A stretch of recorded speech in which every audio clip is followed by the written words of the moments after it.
కొద్ది నిమిషాలు మనం దేవుని వాక్యాన్ని నేర్చుకుందాం. పరిశుద్ధ గ్రంథము నుండి కీర్తనల గ్రంథం 124వ కీర్తన 8వ చరణము చివరి వచనాన్ని మనము చూద్దాం. నేను చదువుతాను. పరిశుద్ధ గ్రంథము నుండి కీర్తనలు 124వ కీర్తన 8వ చరణము నేను విధంగా ఉంది, చదువుతున్నాను. భూమి ఆకాశములను సృజించిన యెహోవా నామము వలనే మనకి సహాయము కలుగుచున్నది. ప్రార్థన చేసుకుందాం. ప్రియుడైన మా తండ్రి, మా మంచి దేవుడా, మీకు వందనాలు. దైవజనులు వరప్రసాద్ గారిని బట్టి ప్రత్యేకంగా మీ నామమునకు స్తుతులు చెల్లిస్తూ ఉన్నాం. వారి సంఘ బిడ్డలు బట్టి మీ నామమును స్తుతిస్తూ ఉన్నాం. ఒక చక్కటి అవకాశము వారి ద్వారా సంఘములో మీ మాటలు మీ పిల్లలకు వాక్యం ద్వారా సేవ చేసుకునే గొప్ప వాక్యము మాకు ఇచ్చినందుకే మీకు స్తోత్రాలు చెల్లిస్తున్నాం. చదవబడిన లేఖనంలో నుండి మాకు అర్థమయ్యే విధంగా మీరు బోధించండి, సహాయం చేయండి. మీ నామానికే మహిమ తెచ్చుకోమని యేసు క్రీస్తు నామమున అడిగి వేడుకొంచున్నాను తండ్రి, ఆమేన్. సరే, దేవుని వాక్యాన్ని మనం చదివాం. కీర్తనలు అనేసరికి ప్రతివానికి పరిచయం ఉంటుంది. సామెతలు, కీర్తనలు తెలియని క్రైస్తవులు ఉండరు. ఎక్కువగా మన బైబిల్లో చదివేవి ఏవైనా ఉన్నాయనంటే సామెతలు, కీర్తనలే. ఈ భాగాలు ఎక్కువ చదువుతూ వస్తాం. అయితే మనం చదువుకున్న వాక్యములో నుండి ఆ 8వ వచనంలో కీర్తనకారుడు అంటున్నాడు, నాకు సహాయం కలుగుతుంది. అది ఎక్కడి నుండి, ఎవరి వల్ల అనంటే దేవుని వల్ల అన్నాడు. ఆ దేవుడు ఎంత గొప్పవాడు అనంటే సమస్తము మాట చేత కలుగు చేసిన సర్వోన్నతుడైన దేవుడు. అంతేకాదు, మనల్ని తన పోలికగా సృష్టించిన సృష్టికర్త అయిన దేవుడు, ఆయన ద్వారా మనకి సహాయము కలుగుతుంది. ఆ కీర్తనంతా మీరు చదివితే చాలా విషయాలు ఉంటాయి. దేవుడు మనకు తోడు లేకపోతే, దేవుడు మనకు సహాయం లేకపోతే కొన్ని పరిస్థితులు మన మీదకు వస్తున్నాయి. ఆ పరిస్థితుల నుండి మనం తప్పించబడలేకపోతాం. మనం తప్పించబడుతున్నామనంటే, ప్రతి పరిస్థితులను విడిపించబడుతున్నామంటే దేవుడు మనకు తోడుగా ఉన్నాడు, దేవుడు మనకు సహాయము చేయుచున్నాడు. కనుకనే దేవుని వలన గొప్ప సహాయం మనకి కలుగుతుంది. ఈరోజు ఆరోగ్యంగా ఉన్నామనంటే దేవుని సహాయం, ఈరోజు కుటుంబాలతో సంతోషంగా ఉన్నామనంటే దేవుని సహాయం, లేక చక్కటి గృహాన్ని కలిగి ఉన్నామంటే అది దేవుని సహాయం, చక్కటి ఉద్యోగాన్ని కలిగి ఉన్నామంటే అది దేవుని సహాయం, పిల్లలు కలిగి ఉన్నామంటే అది దేవుని సహాయం. మనం కలిగి ఉన్నది ఏదైనా సరే అది దేవుని సహాయము. అందుకు దేవుడు మనకు తోడుగా ఉంటున్నాడు, దేవుడు మనకు సహాయము చేయుచున్నాడు. అందుకు ఇక్కడ కీర్తనకారుడు అన్నాడు, భూమి ఆకాశములు సృజించిన దేవుని వలనే మనకి సహాయము కలుగుచున్నది అనే మాట ఇక్కడ మాట్లాడుతూ వచ్చాడు. మనకి సహాయం కావాలి, లేక సహాయము మనకి కలుగుతుంది. ఈ రెండు విషయాలు మనకి అర్థమైతే మనకి సహాయం ఎక్కడి నుండి వస్తుంది, మనకి సహాయం కావాలి ఎక్కడి నుండి వస్తుంది అనే ప్రశ్నలు మనకు వస్తే, సహాయం దేవుని నుండి వస్తుంది. మనకి సహాయం కావాలన్న దేవునికి ప్రార్థన చేయాలి, దేవుని మీదే ఆధారపడాలి, దేవుని వైపు మనము చూడాలి. మనకి ఏ విషయంలో అయినా సరే, పిల్లల విషయంలోనా, కుటుంబ విషయంలోనా, చదువు విషయంలోనా, ఉద్యోగ విషయంలో, ఏ విషయంలో అయినా సరే సహాయం కావాలి అంటే మనుషుల సహాయం కంటే దేవుని సహాయం చాలా గొప్పది. మరి ఆ సహాయం కావాలంటే దేవుని దగ్గరికి మనము రావాలి. రండి, దేవుని సహాయము ఎలా కలుగుతుందో, ఏ పరిస్థితుల్లో దేవుని సహాయం మనకు అవసరమో కొన్ని సంగతులు మీ ముందు ఉంచాలని ఒక వ్యక్తిని మీకు పరిచయం చేస్తాను. తరువాత సహాయము ఎలాంటి పరిస్థితుల్లో దేవుడి సహాయం మనకు చేస్తున్నాడో ఒక 4-5 సంగతులు మనం ఈరోజు నేర్చుకుందాం. ఒక వచనం, ఒక వ్యక్తి గురించి మనం చూద్దాం. న్యాయాధిపతులు 6వ అధ్యాయం 15వ వచనంలో గిద్యోను అనే న్యాయాధిపతి మనకు కనిపిస్తాడు. దేవుడు అతన్ని దర్శించి ఈ విధంగా మాట్లాడతాడు. నా ప్రజలను బంధకాల్లో ఉన్నారు, బానిసత్వంలో ఉన్నారు, వారు చాలా బాధపడుతున్నారు, వారు విడిపించుకోలేకపోతున్నారు, వారు కష్టంలో ఉన్నారు, ఇబ్బందుల్లో ఉన్నారు, వారికి సహాయం చేసేవారు ఎవరూ లేరు. కాబట్టి గిద్యోను, నీ వెళ్ళి నా ప్రజలను నువ్వు రక్షించాలి, వారు ఉన్న స్థితిలో నిన్ను విడిపించాలి అని దేవుడు మాట్లాడితే ఆ 15వ వచనంలో అంటాడు కదా, చదువుతారా? దేవుని సహాయము చేత, చదవండి. అతడు చిత్తమునయేలిన వాడ, దేవుని సహాయము చేత నేను ఇశ్రాయేలును రక్షింపగలను, నా కుటుంబము మనుష్య గోత్రములో ఎన్నిక లేనిది, నా పితరుల కుటుంబంలో నేను చాలా చిన్నవాడను అని మాట్లాడుతూ వచ్చాడు. ప్రభు దర్శించి నా ప్రజలను విడిపించు, నా ప్రజలను రక్షించు అని మాట్లాడితే అప్పుడు గిద్యోను ఏమన్నాడు? దేని సహాయం చేత నేను వారిని రక్షించగలను, అంతేకాదు నా పితరుల కుటుంబంలో నేనే చాలా చిన్నవాడను, నా వల్ల ఎలా అవుతుంది అని అన్నట్టు మాట్లాడుతున్నాడు.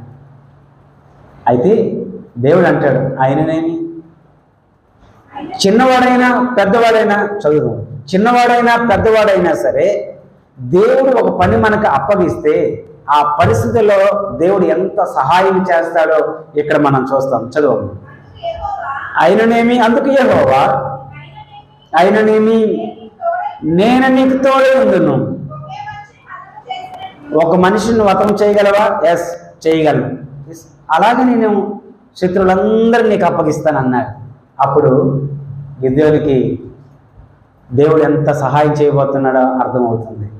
ఒక మనిషిని అయితే నువ్వు ఓడించగలవంటే ఓడించగలనయ్యా, అంతే.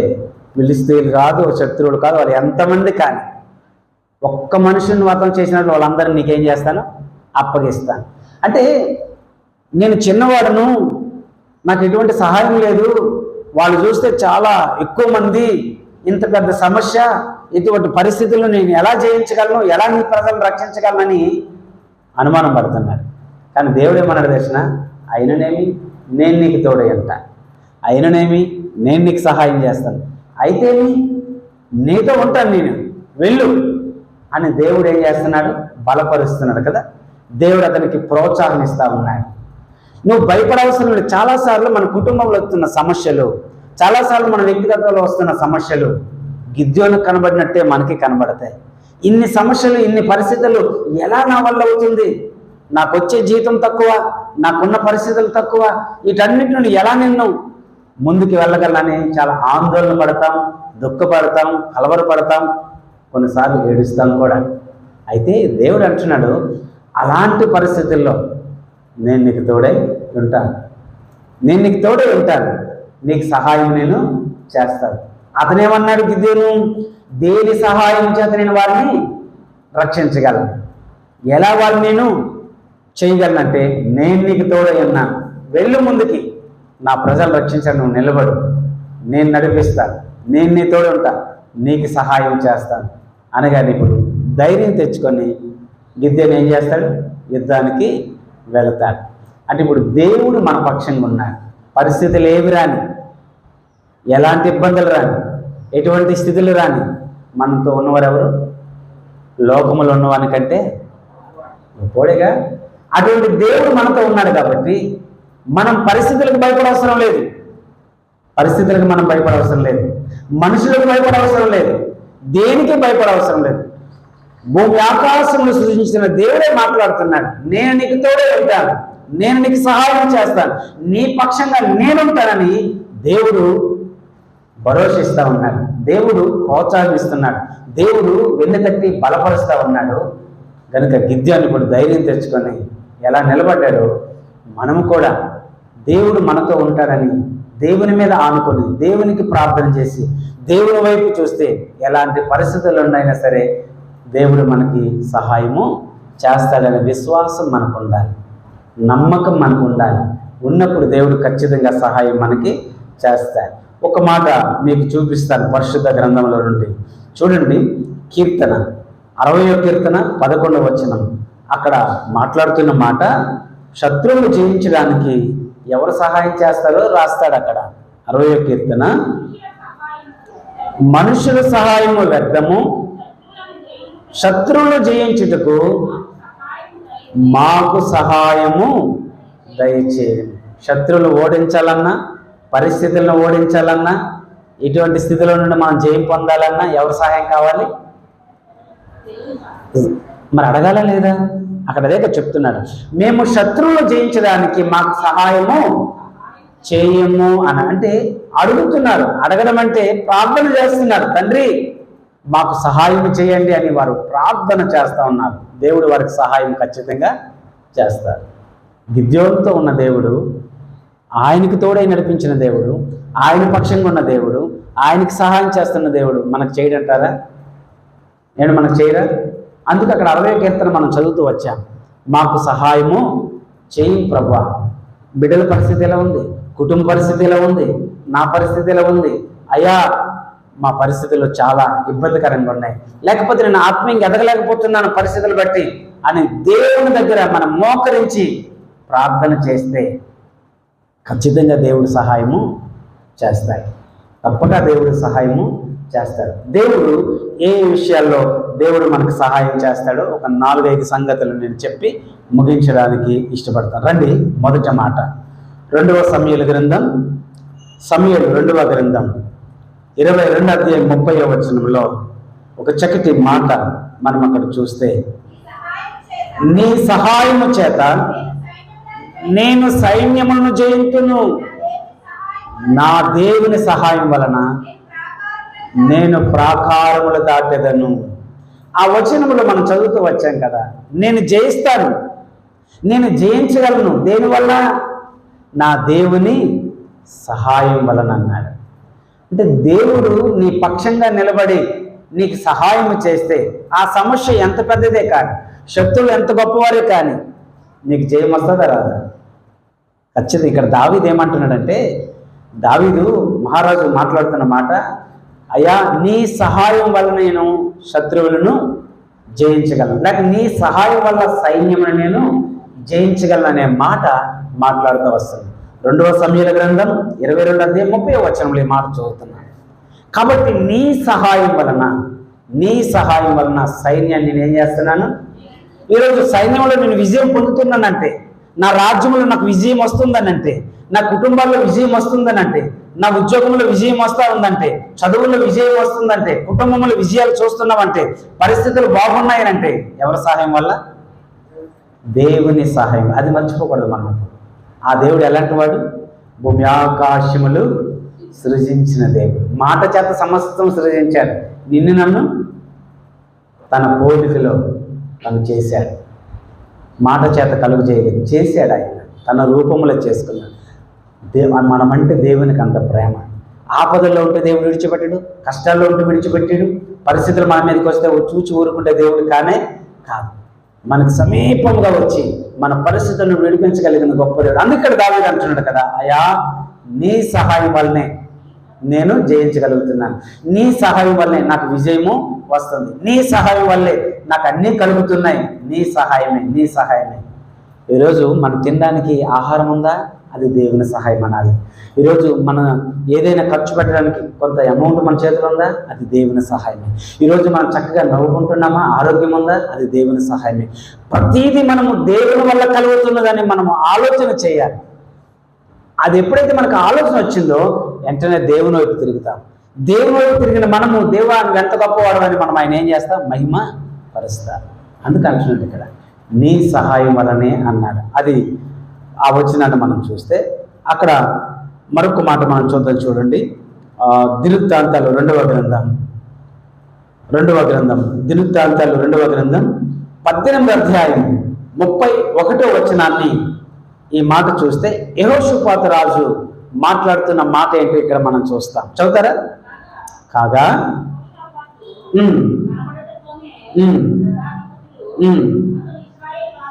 అతడు ఇశ్రాయేలు రాజు అనుకుని అతని చుట్టూ యుద్ధము చేయడానికి సైన్యం చుట్టేశారు.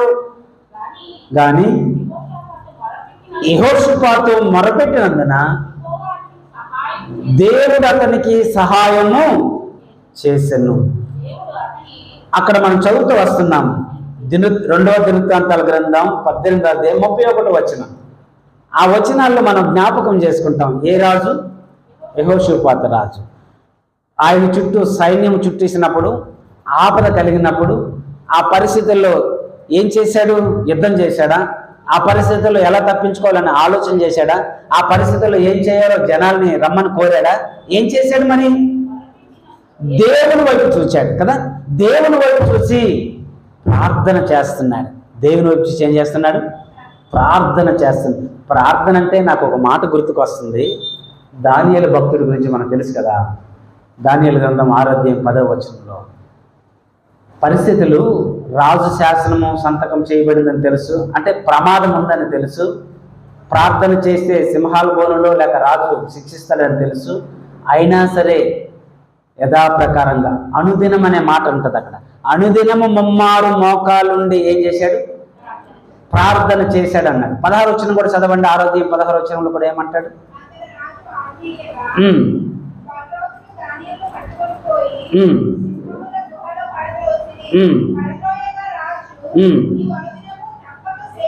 ఆ కింద మాట, అనుదినము నువ్వు తప్పక సేవించుచున్న నీ దేవుడు నిన్ను రక్షించున. తర్వాత 20వ వచనం చూడండి. 6వ అధ్యాయం.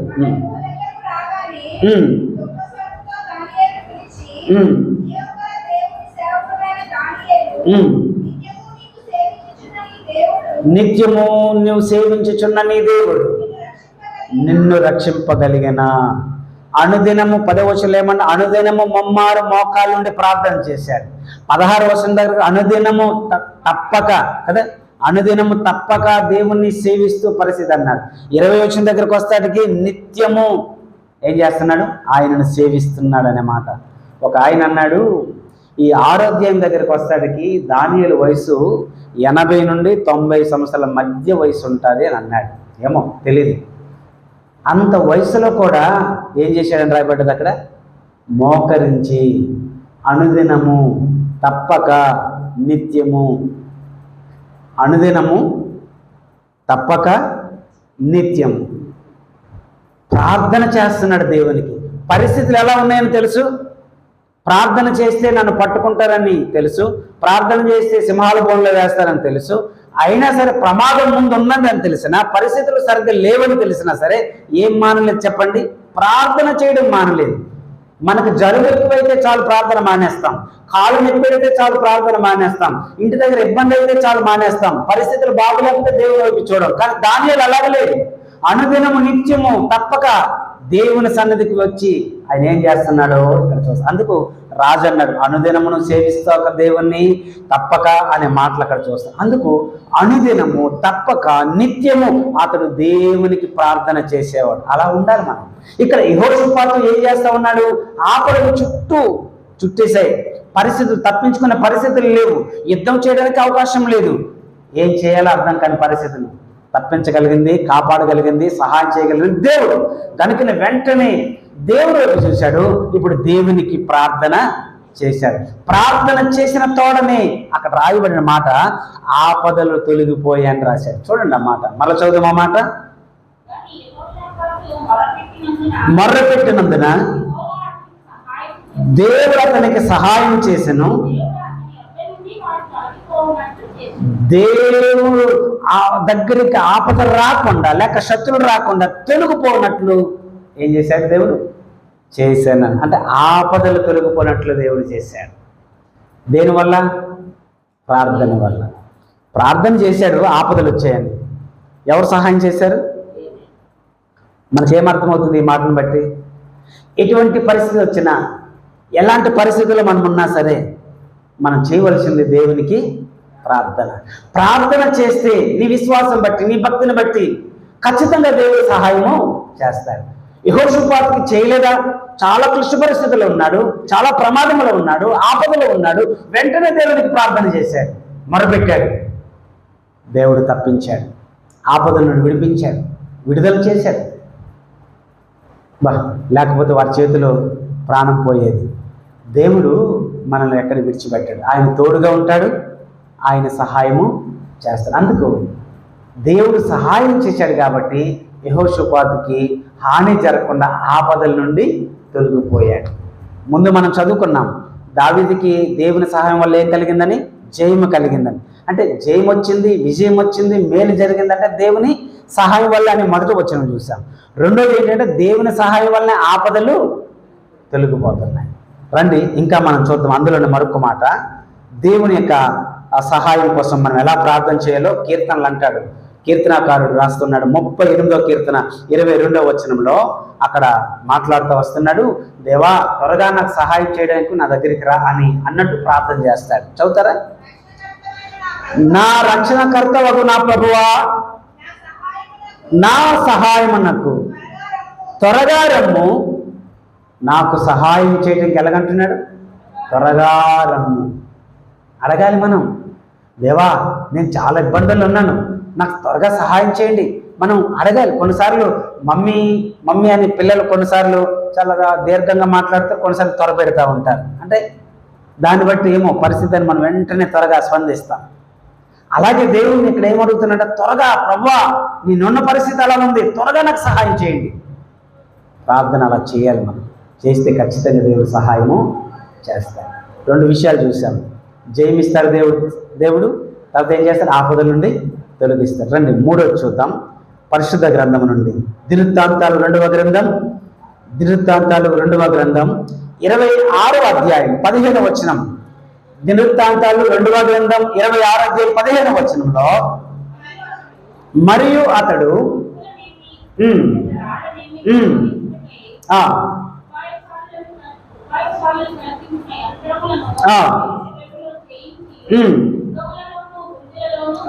ఉంచును, అతడు స్థిరపడే వరకు అతనికి ఆశ్చర్యకరమైన సహాయము కలిగెను. ఎవరైనా ఉజ్జయరాజు అతడు స్థిరపడేంత వరకు సహాయము కలిగింది. ఎవరి వల్ల? దేవుడు ఎలాంటి సహాయం చేస్తానని రాయబడ్డది అక్కడ? ఆశ్చర్యకరమైన సహాయం. కొన్నిసార్లు మనకే ఆశ్చర్యం అనిపిస్తుంది, మేము అనుకోలేదండి ఇలాంటి గొప్ప సహాయం మాకు దొరుకుతుందండి, మేము ఊహించలేదండి ఇలాగ ఈ దిక్కు నుండి వస్తుంది, మేము అనుకోలేదండి అలాగ వారు సహాయం చేస్తారు. అవును, దేవుడు తన బిడ్డలకు అవసరమని ఎరిగి ఏ విధంగా దేవుడు సహాయము చేయగలిగిన గొప్పవాడైన సహాయం చేస్తాడు కూడా. అందుకే ఇక్కడ అంటున్నాడు, అతడు స్థిరపడేంత వరకు ఎలాంటి సహాయం వస్తుందంట ఆయనకి? ఆశ్చర్యకరమైన సహాయం. ఎందుకయ్యా అంత ఆశ్చర్యకరమైన సహాయం కలుగుతుందని అంటే, మీరు పైన చదవండి, ఇప్పుడు చదవసరం లేదు, కానీ అతడు దేవుణ్ణి ఆశ్రయించినందువలన అంటాడు. కాబట్టి దేవుణ్ణి ఆశ్రయించాడు, దేవుని వైపే చూచాడు, దేవుని దగ్గర ఉన్నాడు కనుకనే ప్రతి విషయంలో ఆ రాజు గారికి దేవుడు ఆశ్చర్యకరమైన సహాయము చేయుచున్నాడు. మరి దేవుడు వారికి చేస్తున్న దేవుడు మనకు చేయడంటారా? వారు కలిగి ఉన్న దేవుడే మనము కలిగి ఉన్నాం. మనకెందుకు చేయడంటారు? మనం అలాగ ఆశ్రయించలేం, మనం అలా అడగలేకపోతుంటాం. కనుకనే చాలాసార్లు దేవుని వాక్యం మనకు తెలుసు, అడుగుడి అడగం. అడిగితే ఎక్కడ దేవుడు ఇస్తాడు అనుకుంటామో ఏమో తెలియదు, అడగలేము. అడిగితే ఇస్తాడు దేవుడు ఖచ్చితంగా. అడుగు ప్రతివాడు పొందుతాడు అన్నాడు. కొందరే అన్నాడు దేవుడు, అడుగు ప్రతివాడు. ఎవరైతే వాళ్ళు, నువ్వైతేనే నేనైతే నేను. దేవుని దగ్గర దేనికోసమైతే అడుగుతున్నామో అది దేవుడు ఖచ్చితంగా ఇస్తాడు. కనుక దేవుడు సహాయం చేసేవాడు. అతడు స్థిరపడేంత వరకు ఆశ్చర్యకరమైన సహాయము కలుగుతుంది. అతని కీర్తి చాలా దూరంగా వ్యాపించి, అంటే చాలా గొప్పవాడు అయిపోయాడు.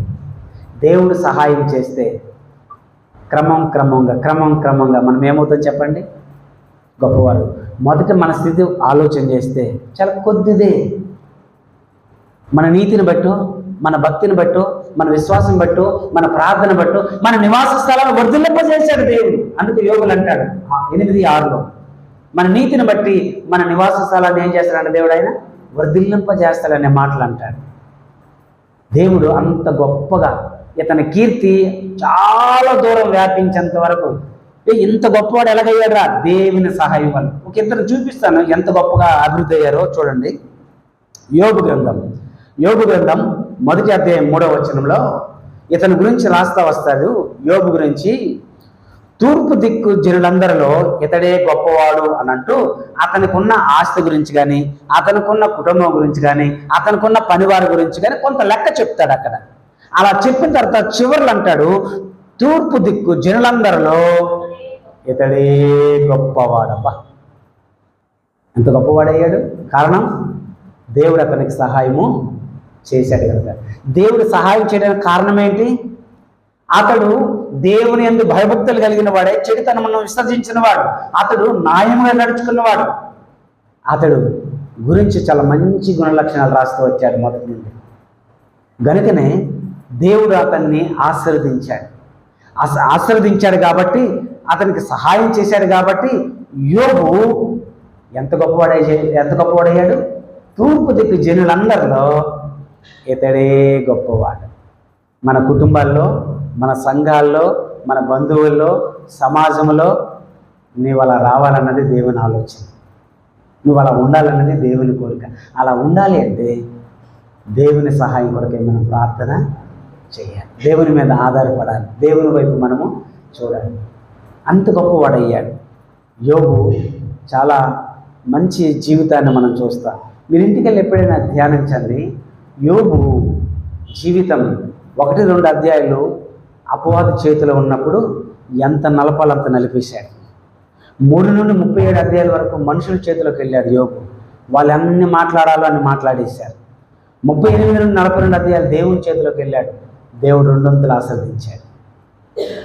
ఎందువల్ల? ఇన్ని జరిగినా సరే దేవుడు గొప్పవాడు అన్నాడు. దేవుని విడిచిపెట్టలేదు, దేవుని మీద ఆధారపడ్డాడు, దేవునికే ప్రార్థన చేశాడు, దేవుని మీదే ఆనుకొని ఉన్నాడు. కాబట్టి దేవుడు అంత గొప్ప సహాయము చేస్తూ వచ్చాడు. రండి మరొక విషయం చూపిస్తాను. నిర్గమకాండం 11వ అధ్యాయం 3వ వచనంలో, నిర్గమకాండం 11వ అధ్యాయం 3వ వచనంలో మోషే గురించి మనం చూస్తాం. ఐగుప్తులో మిక్కిలి గొప్పవాడని ఈయన గురించి రాస్తాడు దేవుడు. నిర్గమకాండం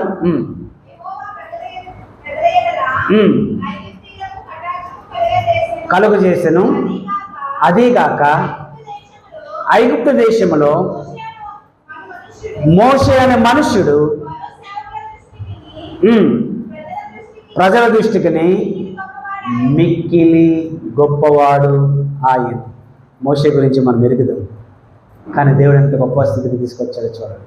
దేవుడు సహాయం చేస్తే ఒక వ్యక్తికి, దేవుడు సహాయం చేయడం మొదలు పెడితే ఆటోమేటిక్గా ఎవరు ఆపినా ఆగదు, వాళ్ళు గొప్పవాళ్ళు ఖచ్చితంగా అవుతారు. ఆశ్చర్యకరమైన సహాయము విజయకు కలిగింది కాబట్టి అతడు కీర్తి చాలా దూరం ఏమైంది? వ్యాపించింది. ఎవరు సహాయం చేస్తున్నారు? దేవుడే. ఆయన ఎలాంటి వాడు? భూమి ఆకాశములు సృజించిన దేవుడు. ఆయన వల్ల మనకి సహాయము కలుగుతుంది. ఈరోజు మంచి ఉద్యోగాన్ని కలిగి ఉన్నామంటే ఆయన సహాయం చేయుచున్నాడు. ఈరోజు మంచి కుటుంబాన్ని కలిగి ఉన్నామంటే ఆయన సహాయం చేయుచున్నాడు. కనుకనే మనము ఆయన సహాయం వలనే క్షేమంగా సంతోషంగా ఉండగలుగుతున్నాం. ఇంకా మనం చూద్దామా దేవుని వాక్యం? రండి, రాజుల 2వ గ్రంథం 6వ అధ్యాయం 26వ వచనం 27వ వచనంలో ఈ మాట మనం చూద్దాం. ఇశ్రాయేలు రాజు పట్టణ ప్రాకారముల మీద సంచారము చేయగా ఒక స్త్రీ రాజును చూచి, రాజువైన ఏలినవాడా, మాకు సహాయం చేయమని కేకలు వేయటం విని, దేవుడు నీకు సహాయం చేయకపోతే నేనెక్కడి నుండి నీకు సహాయం చేయగలను అన్నాడు. ఇశ్రాయేల్ రాజు అంటున్న మాట, ఒక స్త్రీ అడుగుతున్న మాటకి, దేవుడు నీకు సహాయం చేయకపోతే నేను ఎక్కడి నుండి నీకు సహాయము చేయగలను. అప్పుడు ఉన్న దినాలు ఎలా ఉన్నాయంటే చాలా కరువు దినాలు, తినడానికి ఆహారము లేని పరిస్థితి. మన వరదలకు విజయవాడ ఏమైంది? భయంకరమైన పరిస్థితి, కొట్టుకుపోయింది. తాగడానికి నీళ్ళు లేక, తినడానికి ఆహారం లేక అల్లాడిపోయారు. అలాంటి కరువు పరిస్థితులు ఇశ్రాయేల్ రాజు వెళ్తున్న దినాల్లో. అయితే తినడానికి ఆహారం లేకపోతే ఏ పరిస్థితికి వచ్చేసారంటే, ఈరోజు మనం మా బిడ్డను తిందాం, రేపు మీ బిడ్డను తిందాం అన్న పరిస్థితికి వచ్చేసారు. అలా ఇద్దరు స్త్రీలు మాట్లాడుకున్నారు, బిడ్డను తిన్నారు. తర్వాత రోజు మీ బిడ్డను తిందామంటే ఆమె ఎవరే? ఈ సమస్య ఎక్కడికి తీసుకొని వెళ్ళారు?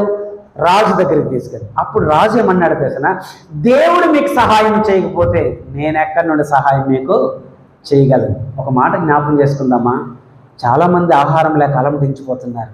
ఈరోజు సమృద్ధి అయిన ఆహారం తింటున్నావంటే దేవుడు నీకు సహాయం చేస్తున్నాడు. ఒకరోజు పూర్వ రోజులు మనం జ్ఞాపకం చేసుకుంటే గింజన్నం తినే రోజులు కొన్ని. ఇప్పుడు అది పోయింది. ఉదయాన్నే టిఫిన్ ఏంట్రా అని అంటే కొంచెం ప్రెస్టీజ్గా చెప్పాలంటే కొంచెం హై రేంజ్లో చెప్తేనే బాగుంటుంది. లేకపోతే ఇంకా గింజన్నమా అన్నట్టుగా మాట్లాడుతున్నారు. అంటే ఆ స్థితి నుండి ఇప్పుడు ఉన్నతమైన స్థితికి వచ్చి నువ్వు ఉన్నావు అని అంటే ఎవరిచ్చారు నీకు? అది దేవుడేగా. అంటే ఈరోజు నీకు సమృద్ధి అయిన ఆహారం ఉంది అంటే దేవుడు నీకు సహాయం చేశాడు. అయిపోతుంటే దేవుడు సహాయం చేస్తాడు, అయిపోతుంటే దేవుడు ఇస్తా ఉన్నాడు. నీకు సమృద్ధైన ఆహారం దేవుడు ఇచ్చాడంటే నువ్వేం చేయాలి? నేనేం చేయాలి?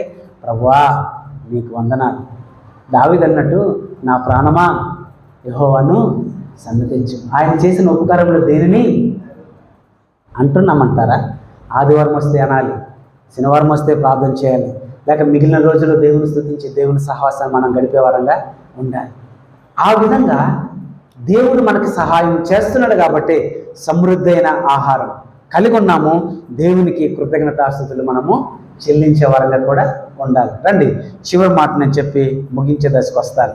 రండి పరిశుద్ధ గ్రంథము నుండి అపోస్తుల కార్యములు 8వ అధ్యాయము 27, 28, 29 వచనాలు చదువుదాం. అపోస్తుల కార్యములు 8వ అధ్యాయం 27, 28, 29 వచనాల్లో అప్పుడు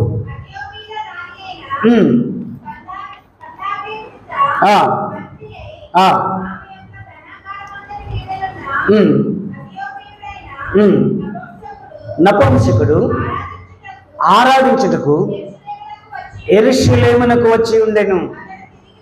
అతడు తిరిగి వెళ్ళుచు తన రథం మీద కూర్చొని ప్రవక్త అయిన యెషయా గ్రంథము చదువుచుండెను.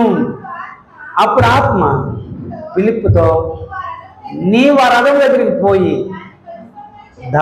అతన్ని కలుసుకోమని చెప్పాను. పోయి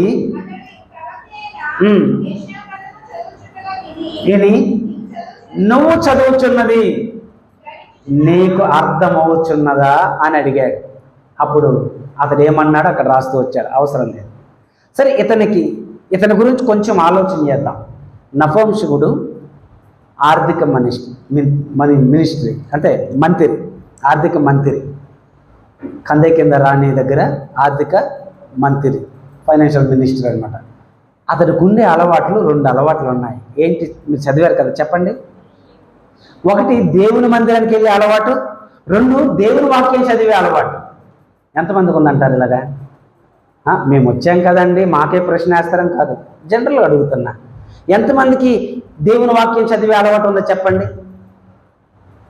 ప్రభువారికి ఉంది ఉదయాన్నే లేచి లేఖనములు చదివే అలవాటు, ప్రభువారికి ఉంది ఉదయాన్నే లేచి ప్రార్థన చేయడం, ప్రభువారికి ఉంది ఆయన తెలిసిన వారికి కనబడిన వారికి దేవుని వాక్యం చెప్పడం. ఈరోజు మనకుంది అలవాటు ఉండాలి. ఇతనికి దేవుని మందిరంకి వెళ్ళే అలవాటు ఉంది, 2ది దేవుని వాక్యం చదివే అలవాటు ఉంది. అయితే ఏమి లాభము అన్నట్టుంది. ఆ వాక్యం చదువుతున్న వాక్యం అతనికి అర్థం కావట్లేదు. ఎవరు సహాయం చేయాలి ఇప్పుడు? రండి ఆ మాట కూడా చూపిస్తాను. లూకాసు వార్త 24వ అధ్యాయం 45వ వచనం.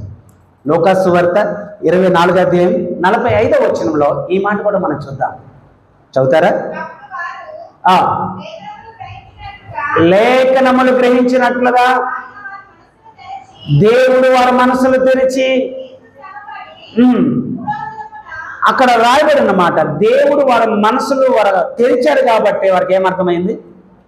వాక్యం అర్థమైంది. అందుకు అంటున్నాడు ఇక్కడ ఫిలిప్పు, నువ్వు చదువుతున్నది నీకు అర్థమవుతున్నదా అంటే నాకు అర్థము కావట్లేదు. అందుకే చెప్పడానికే మీకు అర్థం కాదు కాబట్టి, కొన్ని అర్థం చేసుకోలేరు కాబట్టి చెప్పడానికి మంచి దైవజనులు మీకు ఉంచారు.